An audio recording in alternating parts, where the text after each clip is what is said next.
look, she's going to cry now. How utterly pathetic. The rain had been falling for 3 days when the Ashworth family gathered at Thornfield Park to celebrate Lucinda's engagement to Sir Robert Hartley.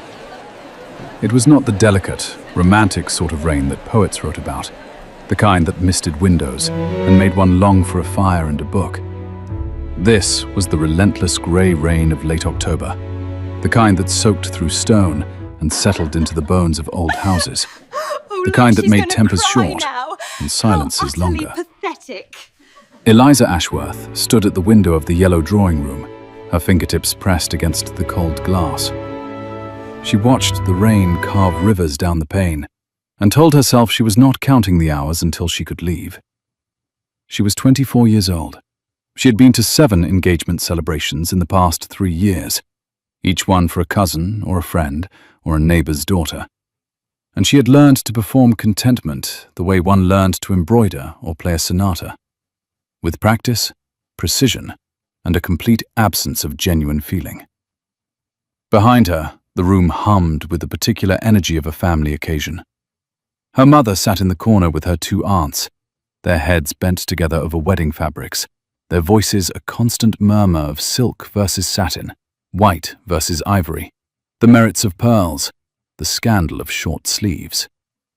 Her father stood near the fire with her uncle, both men speaking in the low, satisfied tones of men who had successfully married off a daughter and expected to be congratulated for it.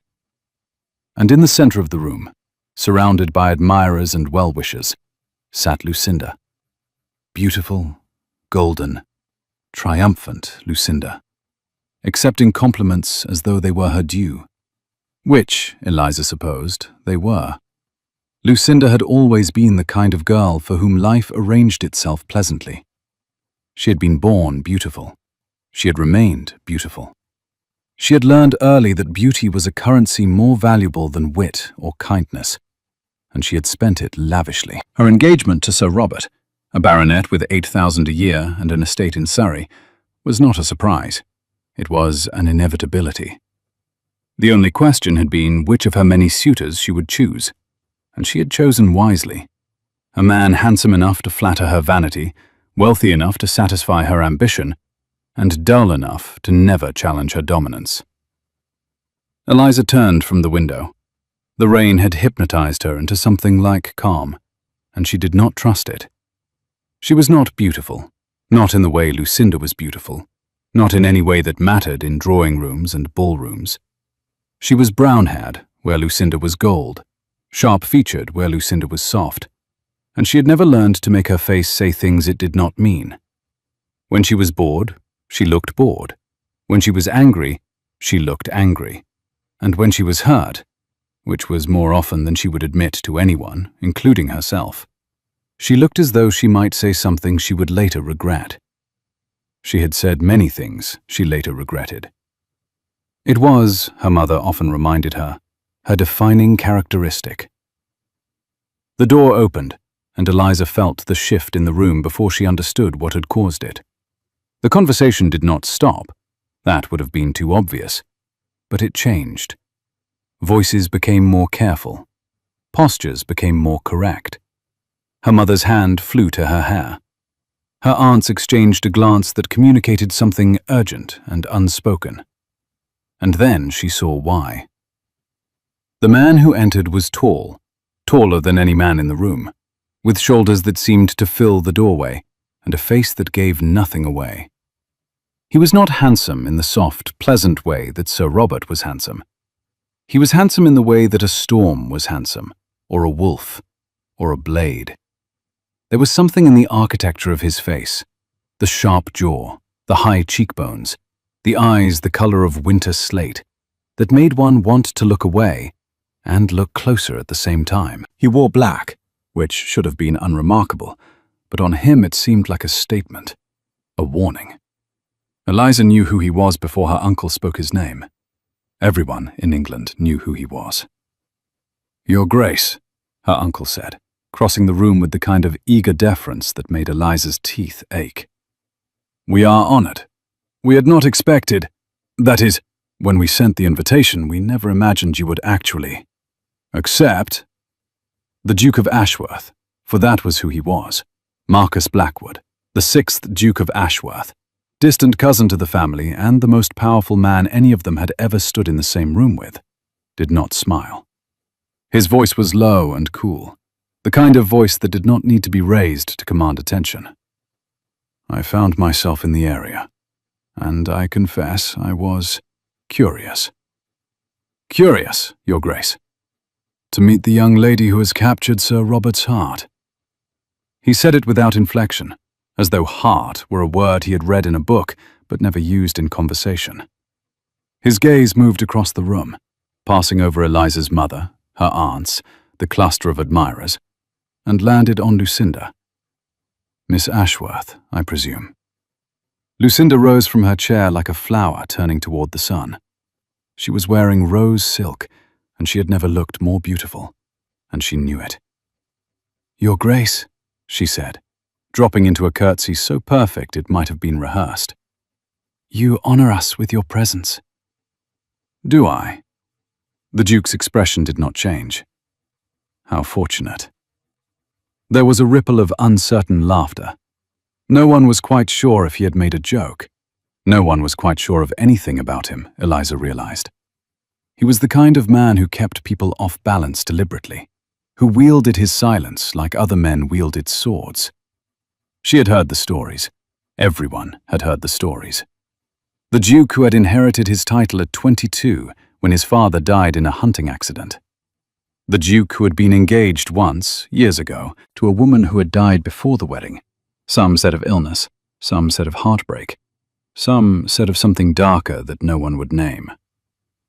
The Duke who had not smiled in public in 6 years. The Duke who had turned down every eligible woman in England and seemed determined to let his title die with him. He was standing less than 10 feet from her now, and she could see the lines around his eyes, the tension in his jaw, the way his hands, large, capable hands, remained perfectly still at his sides. He was not relaxed. He was controlled. There was a difference, and Eliza had spent enough time controlling her own impulses to recognize it in someone else.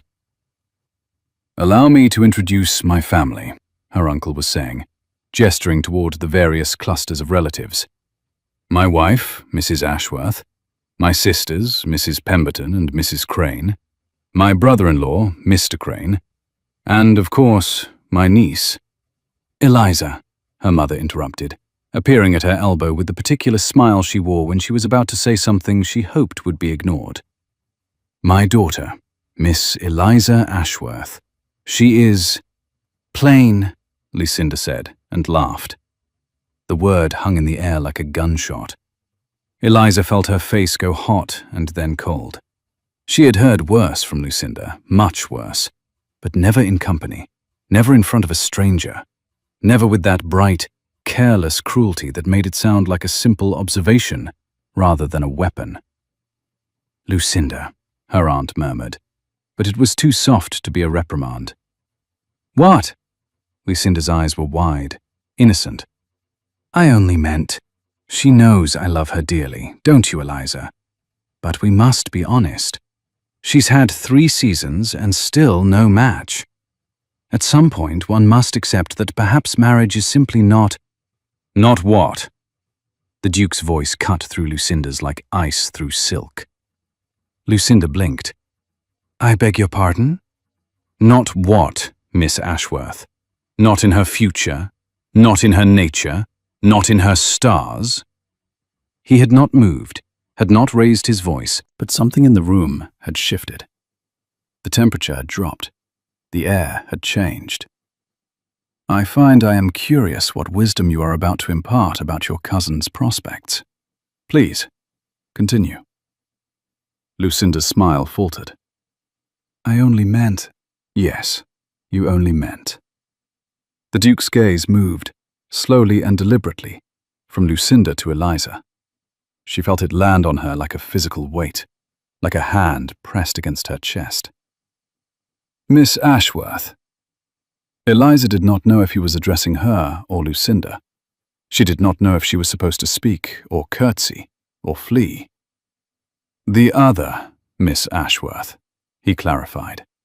And now she was certain he was looking at her. Only at her. I believe we have not been properly introduced. We have not, she heard herself say. Her voice sounded strange to her own ears. Steadier than she felt. Calmer than she had any right to be. But I suspect you already knew that, Your Grace. Something flickered in his eyes. It might have been surprise. It might have been interest. It disappeared before she could name it. I did, he said. I wished to hear you speak for yourself. I find that people reveal a great deal in how they respond to rudeness. The room had gone silent. Eliza could feel her mother's horror radiating from 3 feet away. She could feel Lucinda's fury, coiled and ready to strike.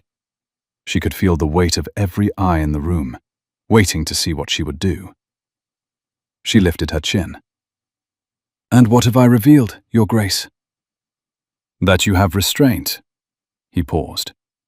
And that your restraint is costing you something. She did not know how to respond to that. No one had ever seen her restraint as anything other than good breeding. No one had ever suggested it might be a sacrifice. Perhaps, she said, it costs less than the alternative. Does it? His voice was soft now, almost gentle, and somehow that was worse than the coldness. I wonder. He turned back to the room, and the spell broke. Conversation resumed. Her mother appeared at her elbow, hissing something about manners and impressions and the importance of not antagonizing dukes. Her uncle was steering his grace toward the refreshments, talking too loudly about the weather and the roads and the excellence of the local hunting.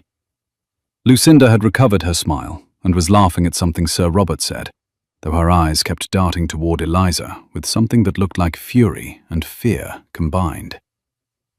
Eliza stood very still and tried to remember how to breathe. The Duke had defended her.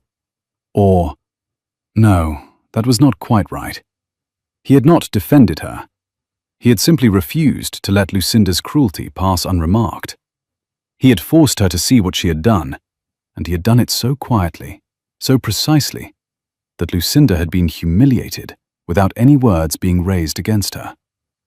It was, Eliza thought, the most elegant piece of violence she had ever witnessed. And when the Duke glanced back at her from across the room, just once, just briefly, his grey eyes finding hers with an accuracy that should not have been possible in a crowded drawing room, she understood something that she did not yet have words for. He had heard everything. He had understood everything. And he had not looked away. That night, Eliza dreamed of storms. She woke before dawn to a house still sleeping and a rain that had finally stopped. The silence felt strange after 3 days of constant drumming, expectant somehow, as though the world were holding its breath. She dressed without ringing for a maid, choosing the oldest of her mourning gowns, the brown wool that made her mother wince and Lucinda laugh. She did not care. The gown was warm and comfortable and asked nothing of her. And today, of all days, she wanted to be asked for nothing. The halls of Thornfield Park were quiet as she made her way downstairs. The house belonged to her uncle, and it was grand in the way that new money was always grand. Everything polished and perfect, and slightly too much. The carpets were too thick. The paintings were too large. The chandeliers dripped crystals like frozen tears. It was a house designed to impress, and Eliza had always found it exhausting. She slipped through the morning room and out the French doors into the garden. The rain had left the world washed clean. The grass was heavy with water, soaking through her half-boots in seconds, and the roses drooped under the weight of droplets that clung to their petals like tiny jewels.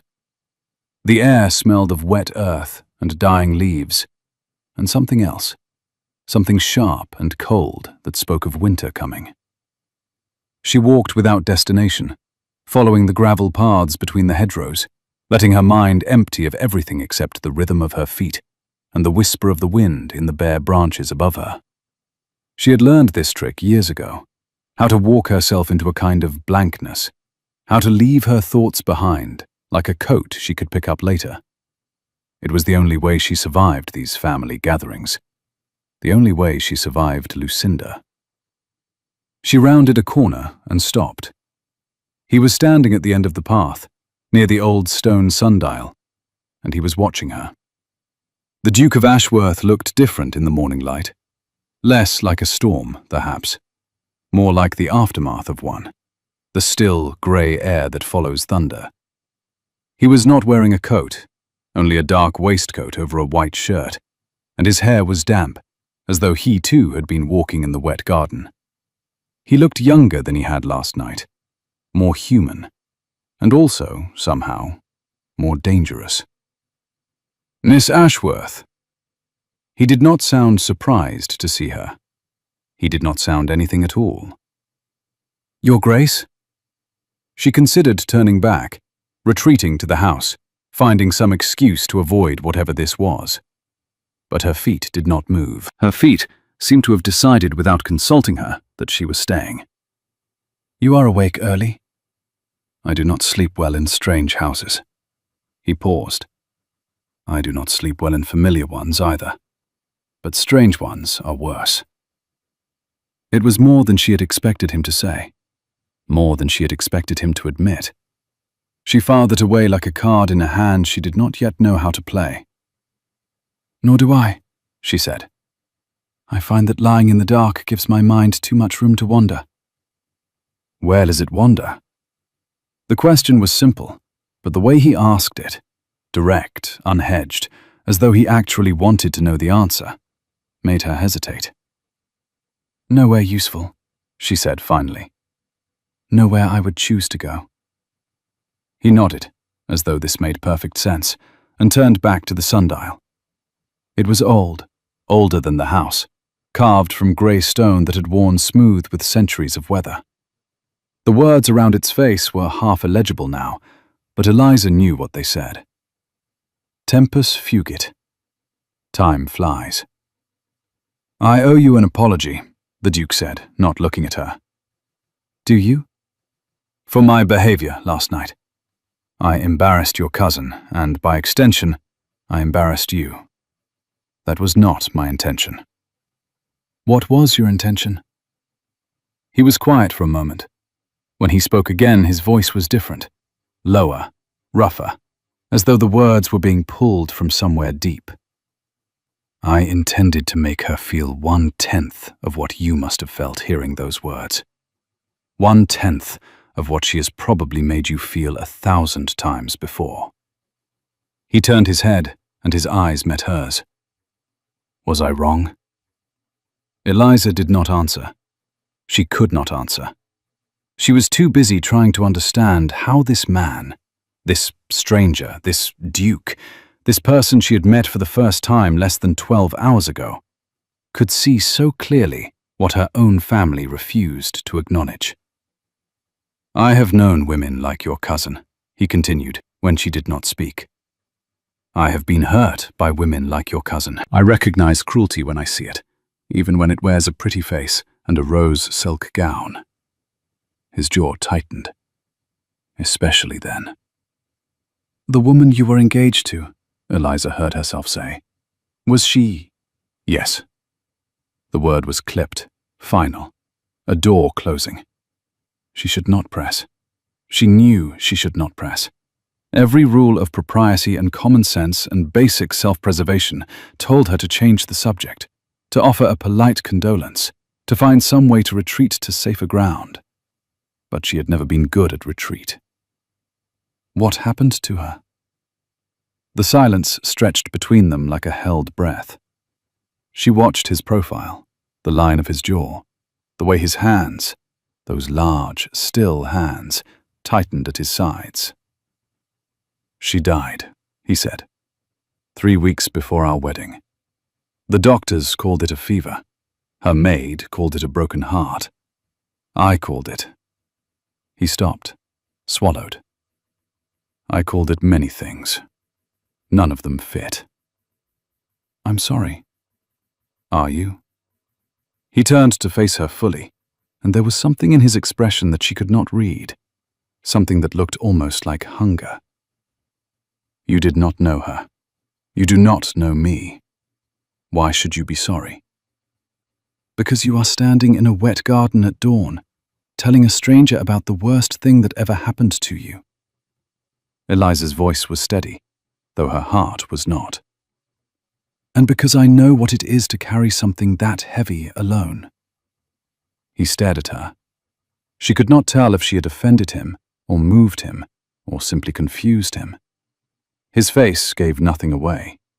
It was like trying to read the surface of a frozen lake, smooth and impenetrable, and possibly hiding something vast and dark beneath. What do you carry, Miss Ashworth? The question landed like a stone in still water. The knowledge that I will never be what my family wants me to be. She had not planned to say it. She had not planned to say anything at all. But the words came out anyway, true and raw and impossible to take back. The knowledge that I have tried so hard for so many years to be smaller, quieter, more palatable, and it has never been enough. It will never be enough. Because what they want is not a better version of me. What they want is someone else entirely. The Duke said nothing. He simply looked at her, and something in his gaze, some quality of attention, of recognition, made her feel as though she had been seen for the first time in her life. Someone like your cousin, he said. Yes. Someone beautiful and charming and empty. Yes. Someone who would never stand in a wet garden in a brown wool dress, speaking truth to a man she barely knows. Eliza felt something shift in her chest. I am not sure if that is a compliment, Your Grace. Nor am I. His voice was soft. But I think it might be. They stood there in the silence of the grey morning, two strangers who had somehow become something else without either of them intending it. The sundial cast no shadow. The clouds were too thick for that. But Eliza felt time passing anyway, felt it sliding through her fingers like water, like sand, like all the moments she had wasted trying to be someone she was not. I should go back, she said finally. My mother will notice I am missing. Will she? The question was not cruel. It was simply honest. And the honesty of it hurt more than any of Lucinda's barbs.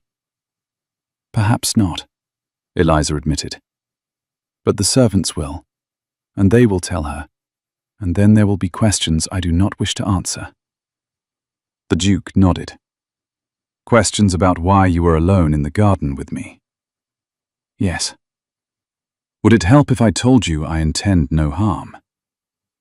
It would help, she said, if I believed that you knew what you intended at all. Something changed in his face. A crack in the ice. A glimpse of the water beneath. You are extraordinarily perceptive, Miss Ashworth. I have had practice. When no one wishes to speak to you, you learn to watch, you learn to listen. You learn to read the things people try to hide. And what do you read in me? She should lie. She should deflect. She should say something clever and evasive and safe. She did none of those things. Grief, she said. Guilt. Anger you have held so long it has become part of you. And underneath all of it, something that looks like hope but is terrified to name itself. The Duke went very still. You see too much. I know. Eliza smiled, though there was no joy in it. It is my other defining characteristic, along with speaking when I should stay silent, and staying silent when I should speak. Which is this? He asked. Speaking or silence? She considered the question, considered the man, considered the strange gravity that seemed to pull her toward him, despite every sensible thought in her head. I do not know, she said. I suppose we will find out. And then she turned and walked back toward the house, feeling his eyes on her the entire way. The celebration dinner that night was exactly as terrible as Eliza had expected. The table was too long, the candles too bright, the conversation too loud. Her mother had seated her at the far end, between an elderly aunt who was half deaf and a young cousin who had not yet learned to say anything that was not about horses.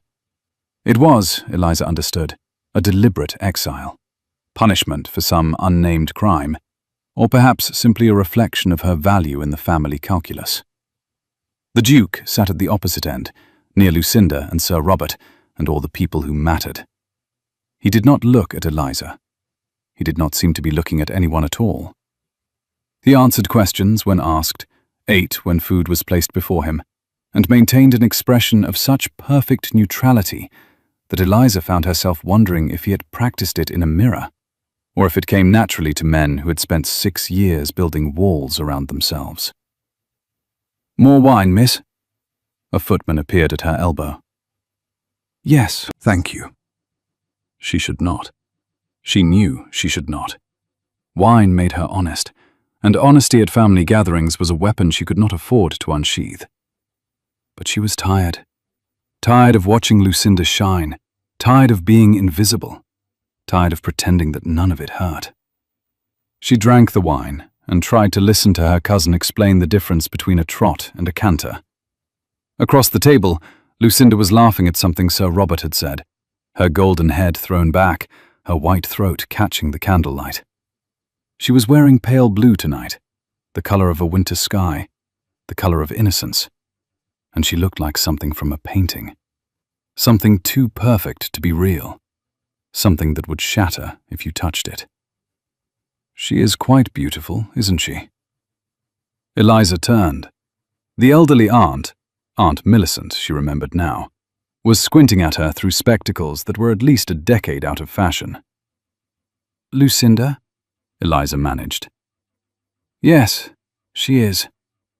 "You don't like her." It was not a question. Eliza opened her mouth to deny it, to produce some polite fiction that would smooth over the moment, but Aunt Millicent was already shaking her head. "Don't bother lying, child. I'm too old and too deaf to care about manners. I've watched that girl since she was in pinafores. She's got a mean streak a mile wide, and she hides it behind that pretty face." The old woman leaned closer, her breath smelling of sherry. "But you know what's worse than being mean?" "What?" "Being mean to family." Aunt Millicent's eyes were sharp despite her years. "You can be cruel to strangers and the world will forgive you. Be cruel to your own blood, and it tells everyone exactly what you are." Eliza did not know what to say. She had not expected wisdom from this quarter. She had not expected anything from this dinner except survival. "You're a good girl," Aunt Millicent continued. "Difficult, mind you. Too clever for your own good, but good. Don't let them convince you otherwise." Eliza's voice caught. "Thank you." "Don't thank me. Just survive. That's what women like us do." The old woman patted her hand and turned back to her plate, and Eliza was left staring at her wineglass, trying to understand what had just happened. A burst of laughter from the other end of the table drew her attention. Lucinda was telling a story, something about a ball she had attended, a gown she had worn, an admirer she had spurned. Sir Robert was watching her with the glazed devotion of a man who had never learned to look beneath surfaces. The other guests were leaning in, smiling, charmed. All except one. The Duke was watching Lucinda too, but his expression was different. It was the expression of a man cataloguing information, filing it away, building a case. And then his eyes lifted, and he was looking at Eliza. The moment lasted only a second, a single heartbeat, a single breath. But in that second, something passed between them. An acknowledgement, a recognition, a silent message that she could not quite decipher, but understood anyway. "I see you," his gaze said. "I know what you are surrounded by. I know what you endure." She did not look away. She could not look away. And when Lucinda's voice cut through the moment like a blade, of course, poor Eliza could never understand the pressures of too many suitors. Eliza did not flinch. She simply held the Duke's gaze and let herself feel, for the first time in years, that she was not entirely alone. The evening ended late, after port and cards and interminable conversation, and Eliza escaped to the library the moment she could do so without drawing comment. The library at Thornfield Park was the one room she genuinely liked. It was small by the standards of the house. Her uncle was not a reading man, but it was warm and quiet, and filled with the particular smell of old paper and leather that always made her feel safe. She closed the door behind her and leaned against it, letting the silence settle around her like a blanket. She had survived. Another dinner, another evening, another performance of the pleasant, unremarkable daughter that her mother wanted her to be. She was exhausted in a way that had nothing to do with physical tiredness. It was the exhaustion of constant translation, of filtering every thought through the question of whether it would cause offense, of being someone other than herself for hours at a time. She crossed to the window and looked out at the dark garden. The moon was rising, painting the wet grass silver, and somewhere in the distance an owl called. A lonely sound, beautiful and sad. You should not be here alone. She did not startle. Perhaps she had been expecting him. Perhaps she had hoped. The Duke stood in the doorway, silhouetted against the light from the hall. He had removed his coat, loosened his cravat, and in the dimness he looked less like a duke and more like a man. A tired man. A lonely man. A man who had also spent the evening pretending to be someone he was not. "Nor should you," she said. "If anyone sees us, they will not." He stepped into the room and closed the door behind him. "Your mother and aunts have retired. The gentlemen are still at cards. The servants are in the kitchen, celebrating with the last of the wine." He paused. "I checked." "You checked?" "I wanted to speak with you, alone, without the performance." Eliza's heart was beating very fast. She told herself it was fear. This was improper, this was dangerous, this could ruin her if discovered. But she knew it was not. She was not afraid of him. She was afraid of herself, of what she might say, might feel, might want, if she let herself. "What did you wish to speak about?" He moved closer, not threateningly. There was nothing aggressive in his approach, but with a kind of deliberate intentionality that made her breath catch. "I wish to apologize again for what your cousin said at dinner." "That was not your fault." "No, but I sat there and listened to it, and I did nothing." "What could you have done?" "I could have challenged her, publicly, humiliated her the way she humiliated you." His voice was rough. "I considered it. I came very close." "And why didn't you?" "Because it would have made things worse for you. Because she would have found a way to blame you for my interference. Because I have learned, painfully, that sometimes the best protection is invisibility." He stopped, less than 3 feet from where she stood. "And because you did not want me to." Eliza frowned. "How did you know that?" "Your face. When she spoke, you went very still, but you did not look at me. You deliberately did not look at me. And I understood that you were telling me something." He tilted his head, studying her. "You were telling me to let it pass." She had not known she was doing that. She had not known she was communicating anything at all, but now that he said it, she understood that he was right. "If you had intervened again," she said slowly, "it would have become about you, about what you thought of her, about defending me, and then I would have been reduced to someone who needed protecting, someone who could not fight her own battles." "Can you?" "Fight my own battles?" She smiled, though it hurt. "I do not know. I have never been allowed to try. Every time I open my mouth to defend myself, I am told I am being difficult, ungrateful, unfeminine. And so I have learned to stay silent. And my silence is praised as virtue, and all the while the things I want to say are rotting inside me. The Duke said nothing for a long moment. When he spoke, his voice was different, softer, more raw. "My fiancée," he said, "the woman who died. Her name was Charlotte." Eliza went still. She was beautiful, charming, everything a duchess should be. Everyone loved her. Everyone said how lucky I was. He paused, and in the moonlight she saw his jaw clench and release. I did not know.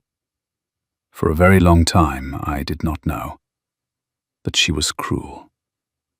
Not to me, to others, to servants, to people she considered beneath her. She hid it well. She hid everything well, until she could not. What happened? He stopped, started again. She was unkind to someone who did not deserve it, someone who had no power to fight back. And that person, a girl, a housemaid, barely 16, she died. Not directly. Charlotte did not push her down the stairs or hold a pillow over her face. But she created the conditions. She made the girl's life so unbearable that the girl found her own way out. Eliza felt something cold move through her. I am so sorry. Charlotte did not see it that way. She did not see it at all. When the girl died, Charlotte was annoyed at the inconvenience, at having to find a replacement. His voice was barely audible now. And I realized that I had been in love with someone who did not exist.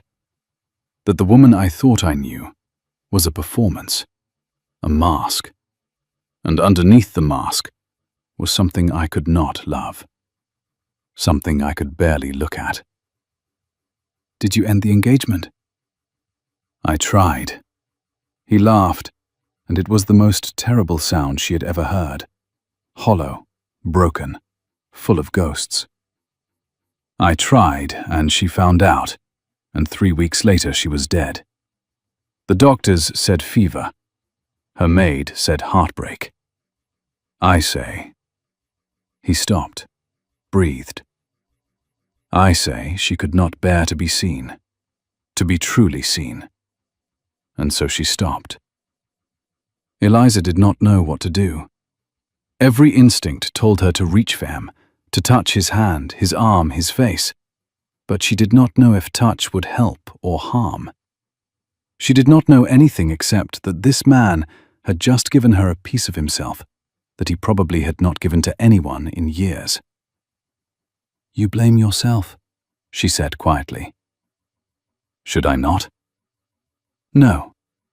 The word came out firmer than she intended. No, you should not.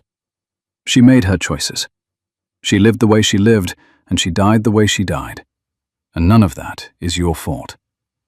I should have seen sooner. I should have known. How? How could you have known? You said yourself she hid it. Eliza took a step closer, closing the distance between them until she could see the shine of tears he was refusing to shed. You loved who you thought she was. That is not a crime. That is just human. He looked at her, and in his eyes she saw something that made her breath catch. It was not gratitude exactly. It was not relief. It was something closer to wonder. The wonder of a man who had expected judgment and received mercy instead. You are remarkable, he said. Do you know that? I am not. Her voice shook. I am awkward and difficult, and I say the wrong thing, and I cannot. You are remarkable, he repeated, and this time there was something fierce in it, something that would not be contradicted. You are honest when honesty costs you everything. You see truth when everyone around you is willfully blind. You carry cruelty with grace and silence when you should be screaming. Perhaps I should scream. Perhaps you should. He reached out, slowly, giving her time to pull away, and his fingers brushed her cheek.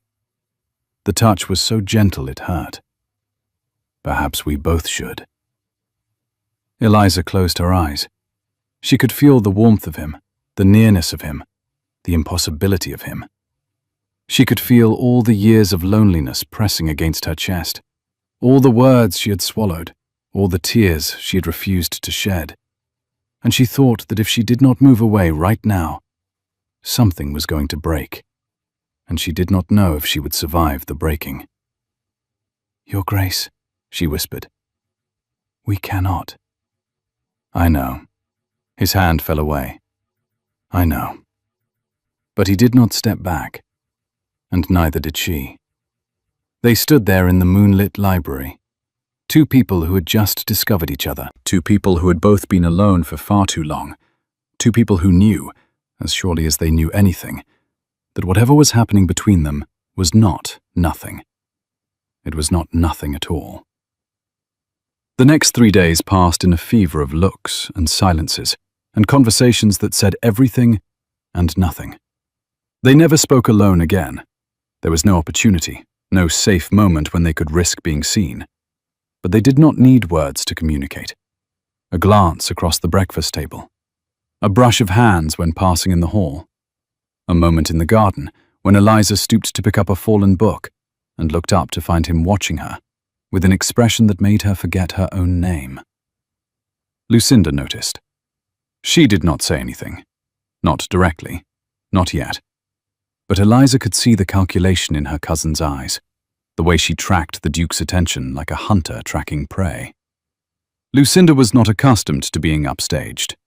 She was not accustomed to losing. "You are playing a dangerous game, cousin." Lucinda cornered her in the morning room on the 3rd day, when the other women had stepped out for a turn in the garden. "The Duke is not for you." "I am not playing anything." Eliza kept her voice calm, though her heart was racing. "I barely know the man." "You barely know him, and yet he looks at you as though you are the only person in the room." Lucinda's voice was silky, dangerous. "It is pathetic, really, embarrassing, the way you must throw yourself at any man who shows you the slightest attention." "I have thrown myself at no one." "Haven't you?" Lucinda stepped closer, and for a moment, Eliza saw the cruelty beneath the beautiful face, saw the cold, calculating thing that lived behind those innocent blue eyes. "You forget, cousin. I know what you are. I know you are desperate. I know you are invisible. And I know that the Duke, whatever game he is playing, will never choose someone like you over someone like me." Eliza felt the words land like blows. She felt them burrow into the soft places inside her, the places she had spent years trying to protect. She felt her eyes sting with tears she would not shed. And then she heard a voice from the doorway. "I beg to differ." Lucinda spun around. Her face went white.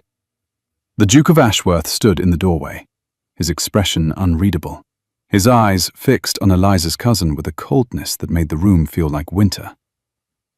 "Your Grace," Lucinda stammered. "I did not see." "No." He stepped into the room. "You never do.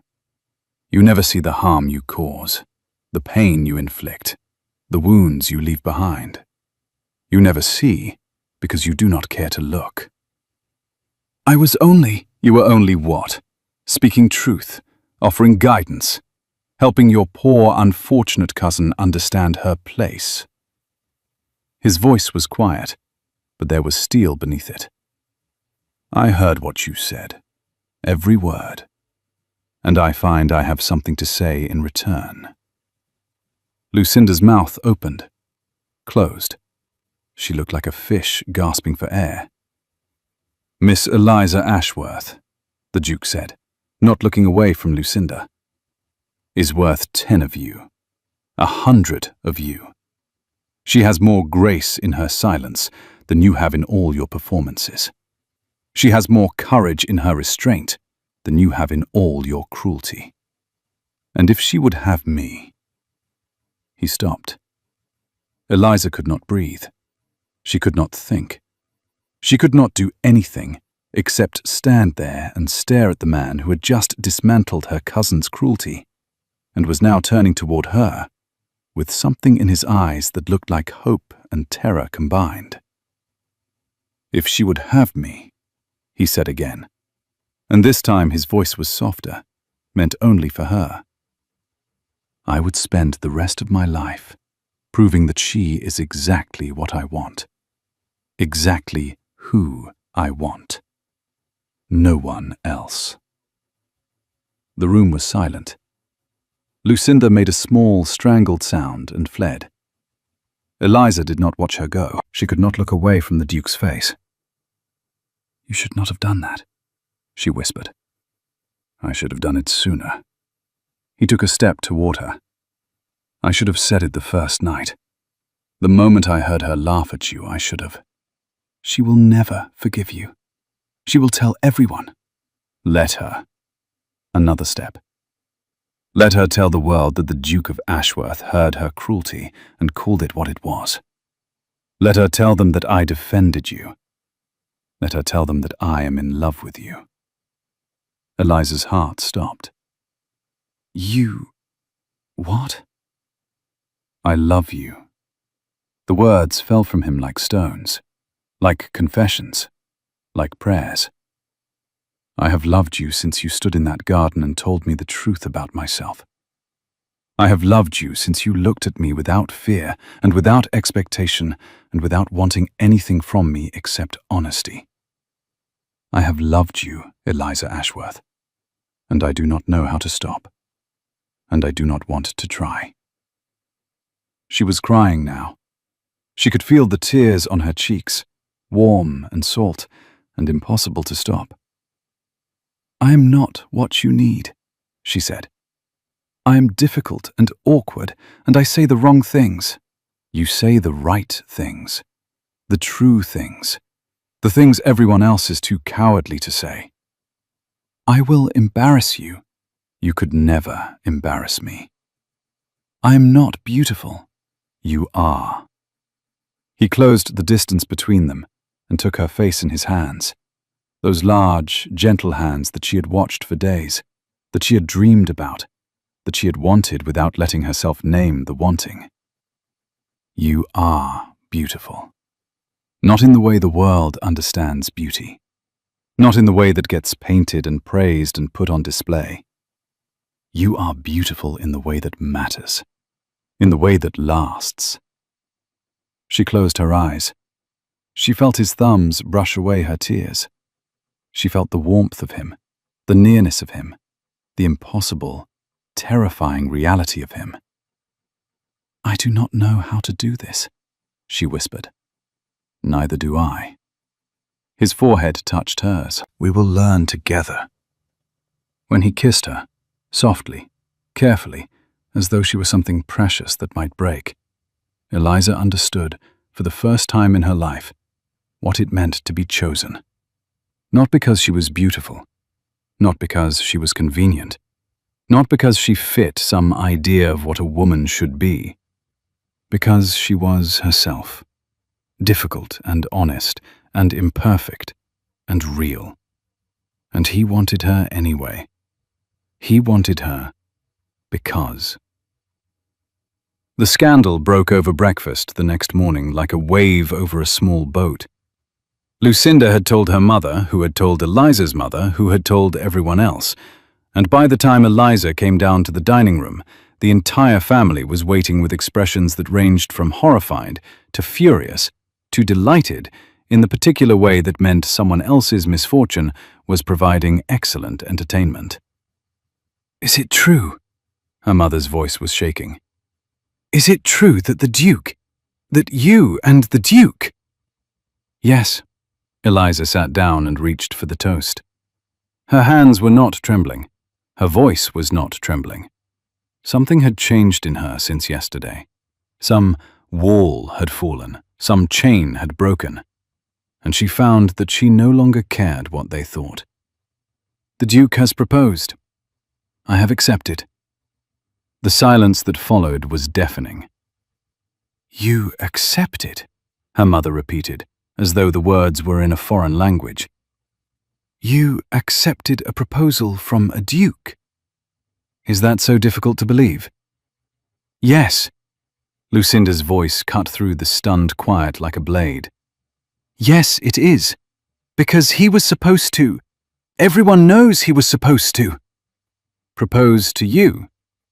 Eliza looked at her cousin and saw, for the first time, how small Lucinda really was. How frightened.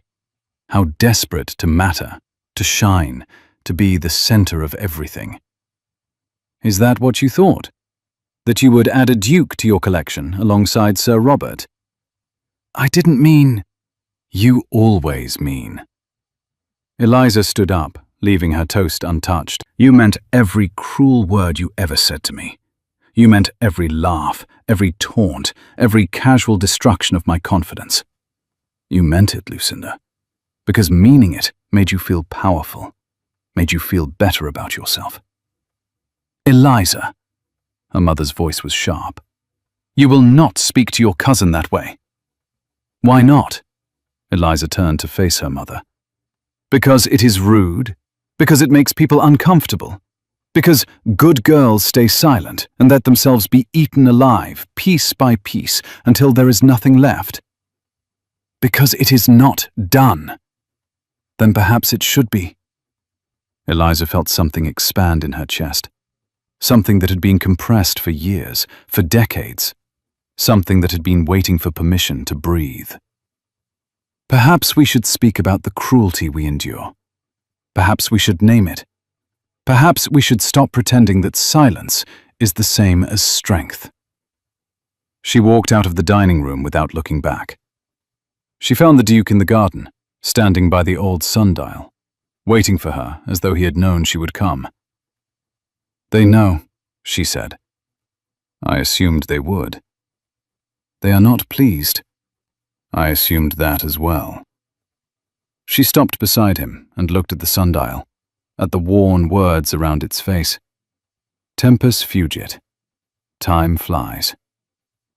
"My mother thinks I have ruined myself," she said. "My cousin thinks I have stolen something that belonged to her. My aunt thinks I have acted above my station." "And what do you think?" Eliza considered the question. Considered the sun breaking through the clouds for the first time in days, painting the garden in gold and green. Considered the warmth of the man beside her, the steadiness of his presence, the knowledge that whatever came next, she would not face it alone. "I think," she said slowly, "that I have spent my entire life trying to be small enough to fit into the space they made for me. And I think I am done. I think I would rather be too much than not enough." The Duke took her hand. His fingers wove through hers, warm and strong. "You are not too much," he said. "You are exactly the right amount. It is the space that was wrong." She turned to look at him, this man who had seen her, truly seen her, from the very first moment. This man who had recognized her pain and named it. This man who had chosen her, not despite who she was, but because of it. "I love you," she said. The words came easily now, like water finding its path downhill. "I did not know that I could. I did not know that I was allowed. But I love you, and I'm not going to apologize for it." He smiled. It was the first real smile she had seen from him. Not a polite curve of the lips, not a practiced expression, but a smile that came from somewhere deep and true and human. It transformed his face. It made him look like a man who had just discovered something he thought was lost forever. "Nor should you," he said. "Nor will I." And when he kissed her again, there in the sunlit garden, Eliza understood that this was what it felt like to come home. Not to a place, but to a person. Not to safety, but to something better. to recognition, to acceptance, to the particular grace of being known. The wedding was small, against all tradition and expectation. Eliza had wanted it that way, and the Duke, Marcus, she called him now when they were alone, had agreed immediately. A large wedding would have meant Lucinda and her mother and all the rest of them, watching from the pews with their false smiles and their real resentment. A small wedding meant only the people who mattered. They married in the chapel at Ashworth Hall, the Duke's ancestral estate, on a cold December morning when the world was white with frost. Eliza wore grey silk, not white, not ivory, but the silver grey of winter dawn, of storm clouds breaking, of something ancient and unforgiving learning to soften. Her Aunt Millicent sat in the front pew, clutching a handkerchief and weeping, with what Eliza suspected was genuine joy. The vows were simple. The promises were enormous. "I will see you," Marcus said, his voice rough with emotion. "Every day I will see you. The real you. The difficult, honest, extraordinary you. I will not look away." "I will stay," Eliza answered. "When it is hard, when you are grieving, when the ghosts of the past come calling, I will stay, and I will remind you that you are not the man you were before, but we are both becoming something new."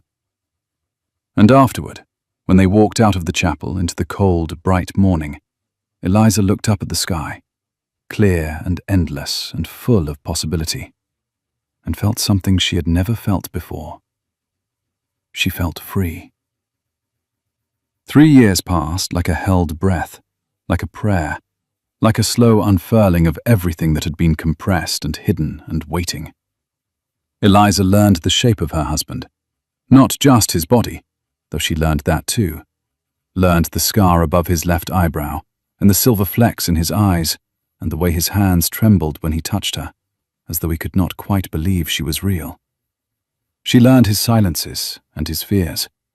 She learned the dreams that woke him in the night, and the memories that made his jaw tighten, and the words he could not say even after all this time.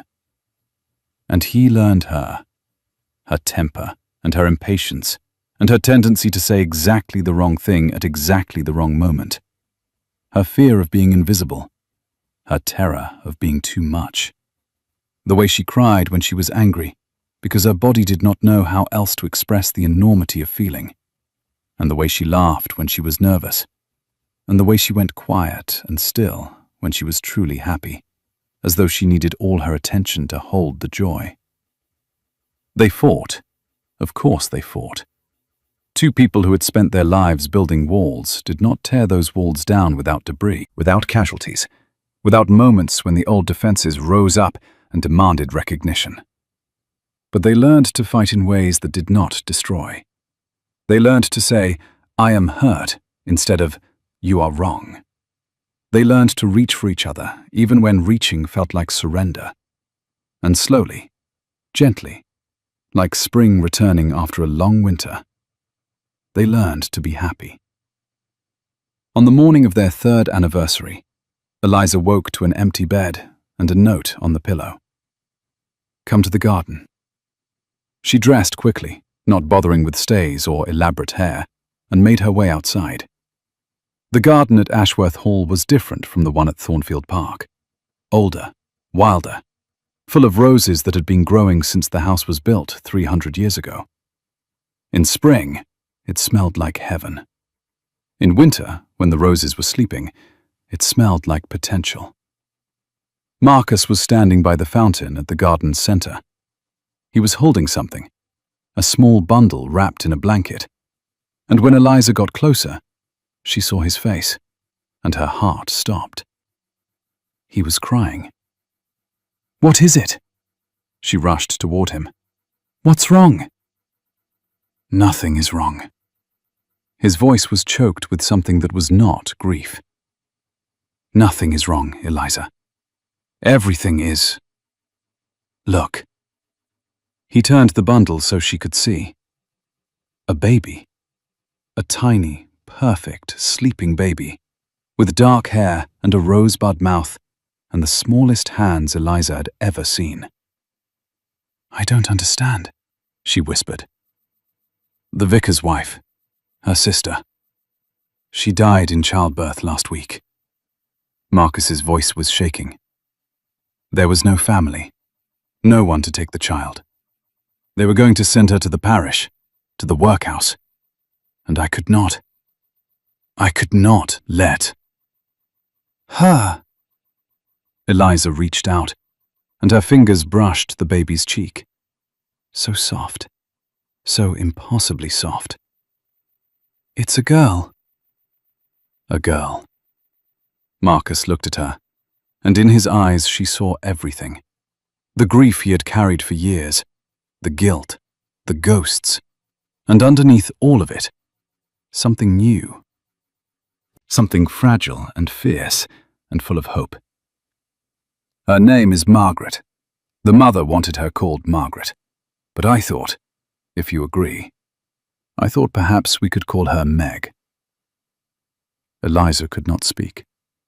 She could not do anything except stare at the tiny creature in her husband's arms, this unexpected gift, this impossible second chance.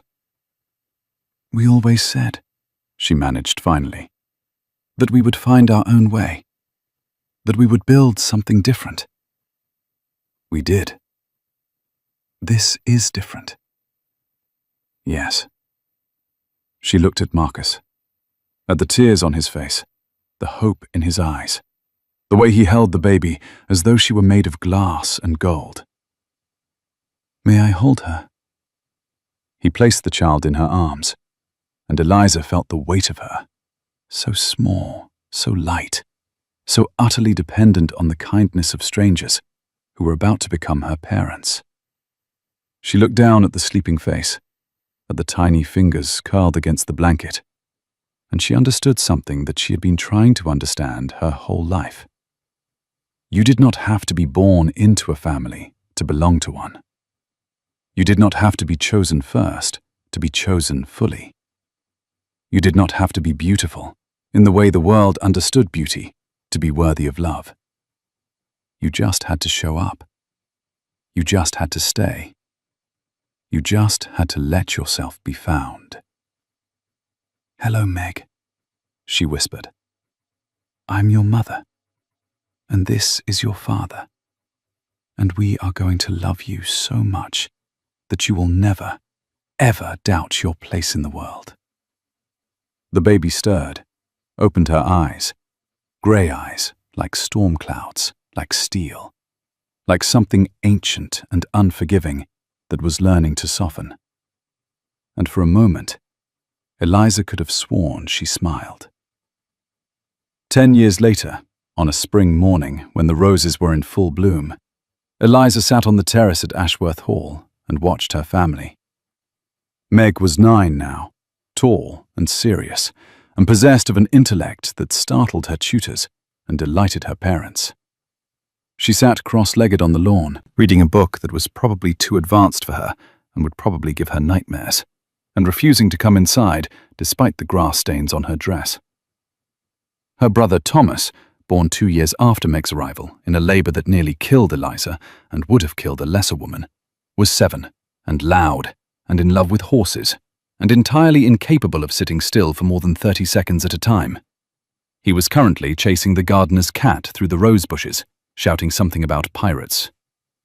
And the twins, Eleanor and James, 4 years old and terrible in the way that all 4-year-olds are terrible, were attempting to build a castle out of stones near the fountain, with mixed results and much shrieking.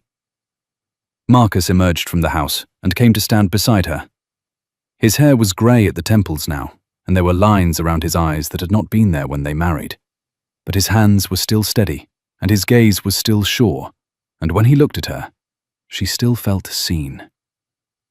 "The Thornfields are arriving this afternoon," he said.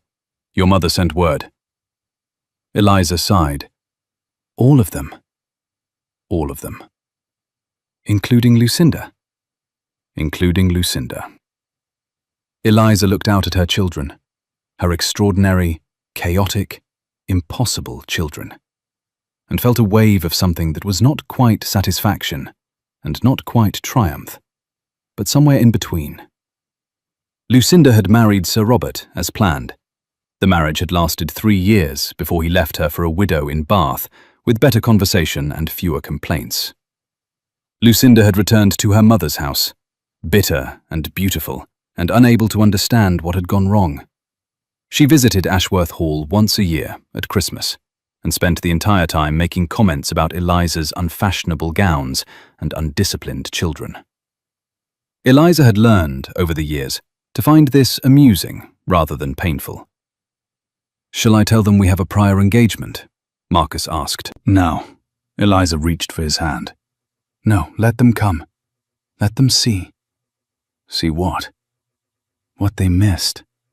She smiled up at him, this man who had found her when she was lost, who had chosen her when she was certain she was unchosen, who had built this life with her brick by brick and year by year until it was something solid and real and theirs. What they could never understand. Marcus lifted her hand to his lips and kissed her fingers. "And what is that?" "That this."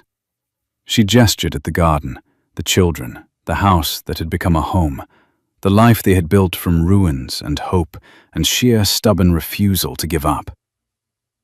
"This is what matters, not titles or beauty or the opinions of people who never took the time to see you clearly.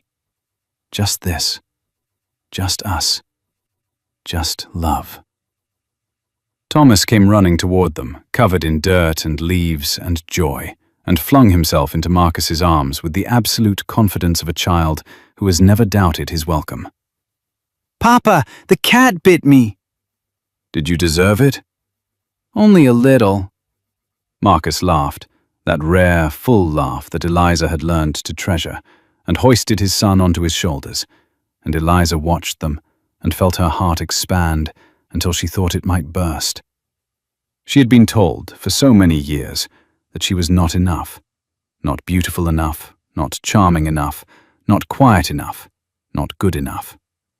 She had believed it sometimes. In the dark hours of the night, in the long years of loneliness, she had believed that there was something fundamentally wrong with her that made her unworthy of love. She had been wrong. Not wrong to feel the pain. The pain was real, and it had shaped her, and she would carry the scars of it always. But wrong to believe that the pain defined her. Wrong to believe that she deserved it. Wrong to believe that there was only one way to be valuable, and she had failed to achieve it. She was not beautiful in the way Lucinda was beautiful. She was not charming in the way society demanded charm. She was difficult and honest, and often too much, and occasionally not enough. And none of that mattered, because the people who loved her for exactly who she was. That was the secret no one had told her. That was the truth she had to discover for herself. You did not have to change to be worthy of love. You just had to find the people who could see you clearly. And sometimes, if you were very lucky, if you were stubborn enough, if you refused to give up, those people found you first. The carriage carrying the Thornfield family arrived at 4 o'clock in the afternoon, just as Eliza had arranged for tea to be served on the terrace. She had learned, over the years, that meeting Lucinda required certain preparations. Excellent tea, comfortable seating, and the presence of at least 2 children to provide distraction. Today she had all 4 children, which was perhaps overkill, but she did not mind. Lucinda emerged from the carriage first, followed by her mother and 2 of Eliza's aunts. She looked older. They all looked older. But she had aged in the way that women who have spent their lives being beautiful sometimes age, with a kind of bewildered resentment, as though time had broken a promise she had never realized was conditional. "Eliza." Lucinda's smile did not reach her eyes. It never did. "How well you look." "As do you." Eliza gestured toward the terrace. "Please, come and sit. The children are eager to see you." This was not precisely true. The children had been bribed with extra dessert to be polite, and Meg had extracted a promise that she would not be required to converse with Lucinda for more than 5 minutes. But the fiction served its purpose, and the family settled themselves on the terrace with minimal awkwardness. Tea was poured. Sandwiches were consumed.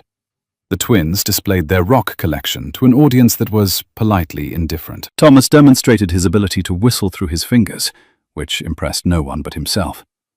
And Meg, brilliant, serious, extraordinary Meg, sat quietly with her book and watched everything with eyes that missed nothing. "The children are growing so fast," Eliza's mother said, in the tone of someone searching for something positive to say. "Before you know it, you'll be bringing Meg out into society." "Will I?" Eliza smiled. "I rather thought I'd let her decide for herself what she wants to do with her life." "But surely, Margaret wants to study medicine," Marcus said, appearing at Eliza's side with a fresh pot of tea. "She has informed us that she intends to attend university and become a surgeon." The silence that followed was exactly as satisfying as Eliza had imagined. "A surgeon?" Lucinda's voice was faint with horror. "But she's a girl." "Yes." Marcus's tone was mild. "We had noticed." "And you're going to let her?" "We are going to support her in whatever path she chooses." Eliza met Lucinda's eyes and held them. "That is what parents do, is it not? Support their children's dreams, rather than forcing them into shapes they were never meant to fill." Lucinda's mouth opened, closed. For once, she had nothing to say. Meg looked up from her book, met Eliza's eyes, and smiled. It was a small smile, private and knowing.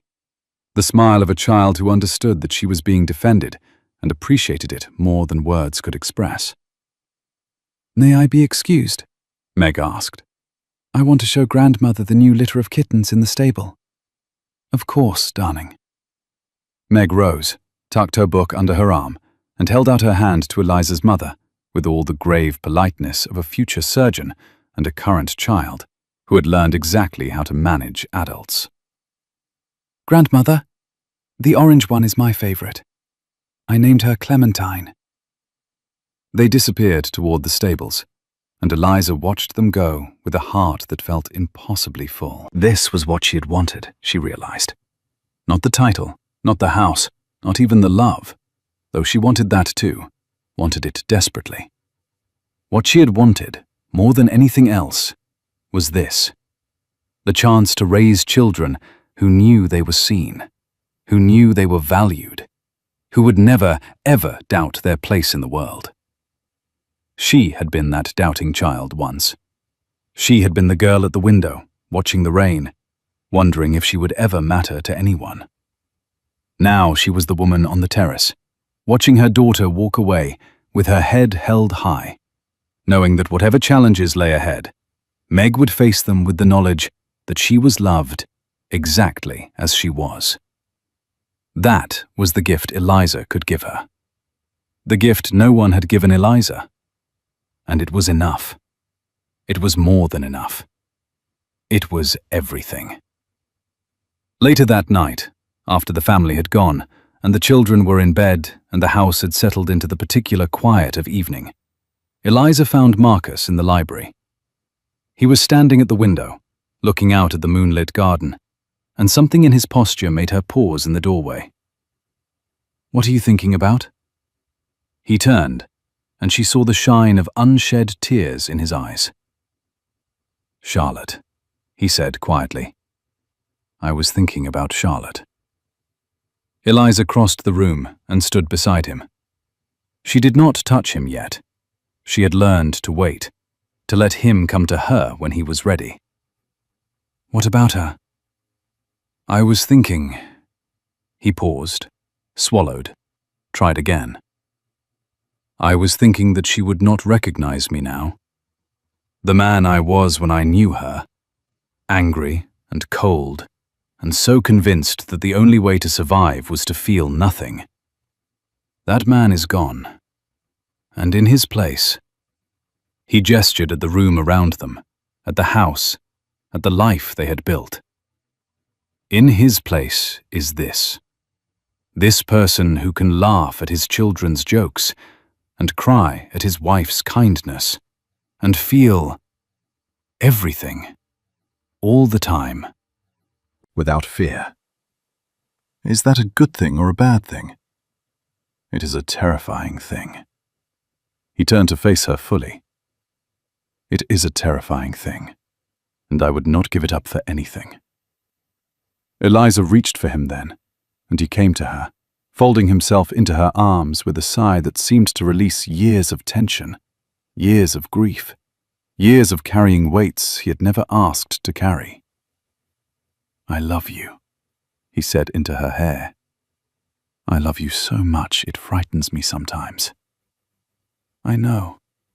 She held him tighter. "I know exactly what you mean."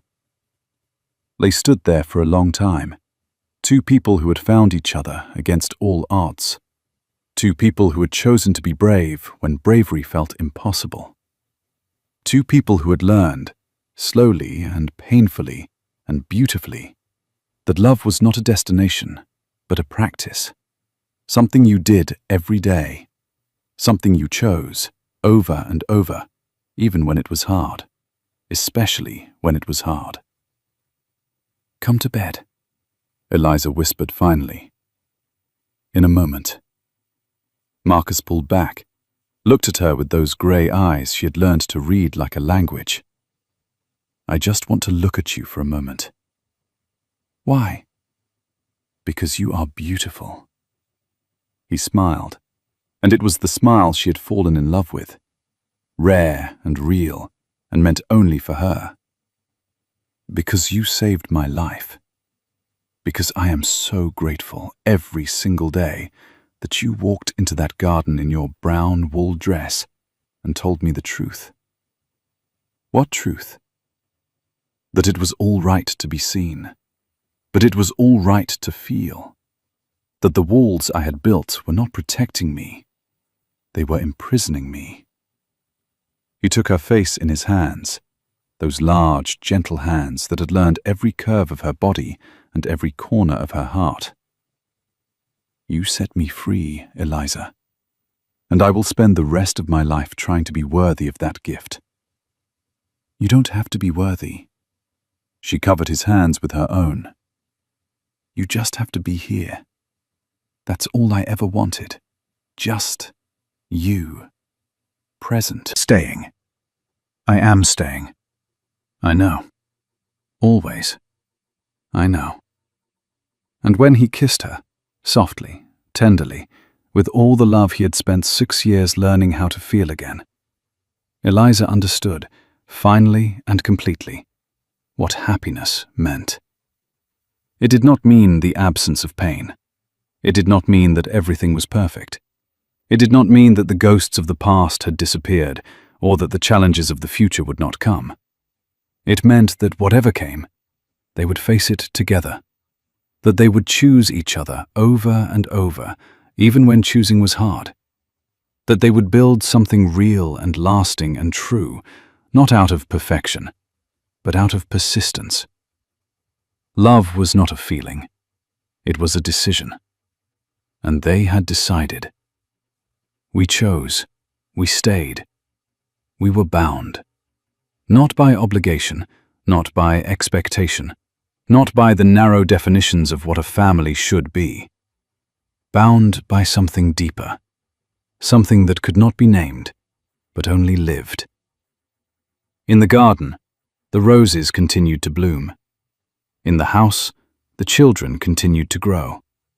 And in the library, two people who had once believed they would be alone forever held each other in the moonlight and knew, with a certainty that required no proof, that they had found their way home. This is where the story ends, not with a wedding, though there was one, not with a kiss, though there were many, but here, in the quiet of an ordinary evening, in the arms of someone who sees you whole. That is the only ending that matters. That is the ending that lasts.